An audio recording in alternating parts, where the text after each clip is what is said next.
So today I'm making the feta pasta Tik Tok recipe for the second time.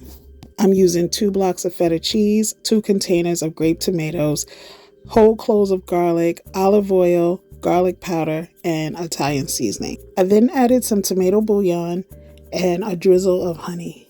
This goes into a 400-degree oven for 35 to 40 minutes, and it comes out all bubbly and pretty until you have to stir it. But keep going, it gets better. Now, once you stir in your pasta, it's going to start looking like something.